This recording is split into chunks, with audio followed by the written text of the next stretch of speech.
Olá, pessoal! Tudo bem com vocês? Esperamos que sim. Somos discentes do Programa de Pós-Graduação em Ciências da Saúde, o MITA e DINTER, da Universidade Estadual de Montes Claros, a Unimontes, em parceria com o Instituto de Pesquisa em Saúde Pública, o INPS de Vitória da Conquista, na Bahia. E no vídeo de hoje, levaremos você a um passeio ao universo dos estudos em bioestatística.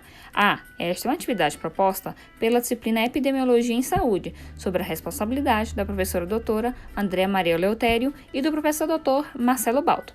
Versaremos, então, sobre os itens essenciais em bioestatística, a partir da premissa proposta no artigo da autora Ângela Tavares Pais. Para saber mais sobre este trabalho, no lado superior da figura ilustrativa do presente artigo, possui um QR Code. É só posicionar a câmera do seu smartphone que você será direcionado para o artigo. Vamos lá?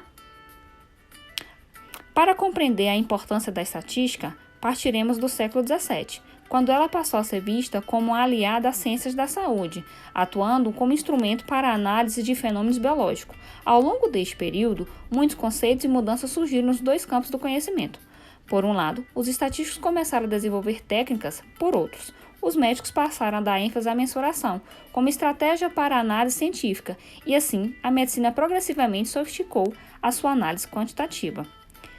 Estimulados pelos desafios das ciências da saúde, emergiu então uma nova disciplina, denominada de bioestatística, organizando um referencial teórico próprio e gerando uma grande variedade de conceitos, técnicas e métodos de análise. Para melhor delineamento, aqui será explanado itens como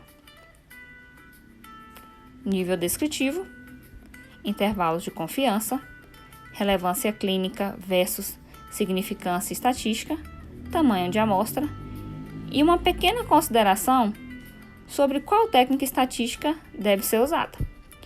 Iniciaremos então pelo nível descritivo, ou, como é denominado, valor do P ou P-value, no qual a grande maioria dos artigos científicos tem suas conclusões baseadas nele, já que está associado ao que chamamos de testes de hipótese. Hipóteses são questões levantadas relacionadas ao problema em estudo e que, se respondidas, podem ajudar a solucioná-lo. O papel fundamental da hipótese na pesquisa científica é sugerir explicações para os fatos. Uma vez formuladas as hipóteses, estas devem ser comprovadas ou não, através de estudos com a ajuda de testes estatísticos.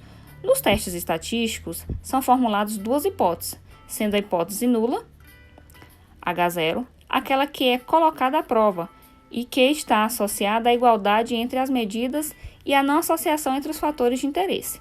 Já a hipótese alternativa, H1, é aquela que será considerada como aceitável, caso a hipótese nula seja rejeitada, estando associada à afirmação de desigualdade. Todo teste estatístico, dentro do seu processo de hipótese, possui erros associados.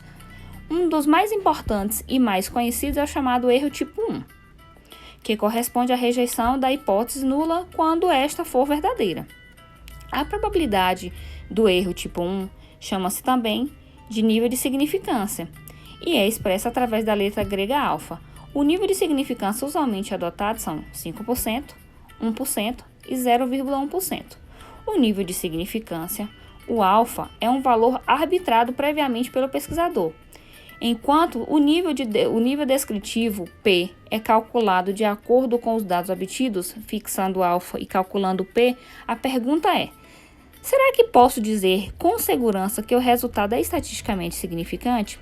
Para responder esta questão, é necessário avaliar se a probabilidade de erro é aceitável ou não, isto é, se o valor do P é pequeno o suficiente para concluir que existe significância estatística dentro de uma margem de erro tolerável. A decisão do pesquisador sempre estará baseada na compreensão entre os dois valores. Se o valor do P for menor do que o nível de significância, a alfa, deve-se concluir que o resultado é significante, pois o erro está dentro dos limites fixados.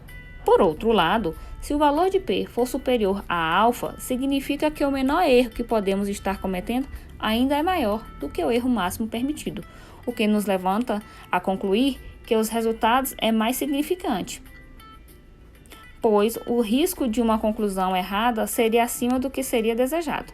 Existem também as estimativas de intervalo, que são expressas por um limite inferior e um superior entre os quais acredita-se estar verdadeiro o valor do parâmetro. utilidades dos intervalos é dar a ideia de dispersão ou variabilidade das estimativas. Um intervalo muito grande indica que a estimativa calculada não é tão acurada quanto o outro de intervalo menor, ou seja, quanto maior a amplitude do intervalo, menor a confiabilidade da estimativa. Existem vários métodos para expressar intervalos, sendo dois exemplos o valor máximo e o valor mínimo. O mais conhecido e talvez o mais correto seja o intervalo de confiança, que permite incorporar uma probabilidade de erro. Além de informar sempre a variabilidade e dispersão de estimativas pontuais, os intervalos de confiança podem também expressar a significância estatística dos testes referentes às comparações. Os intervalos podem ser construídos com diferentes coeficientes de confiança, sendo no geral mais utilizados o intervalo de confiança de 95% ou 99%. A fórmula usada para chegar ao 95% é gama, que é igual a 1, menor do que alfa. Logo, se alfa, que é o nível de significância, e é de 5%, ou seja, 0,05, então 1 menos 0,05, assim é considerado então que gama é 95%.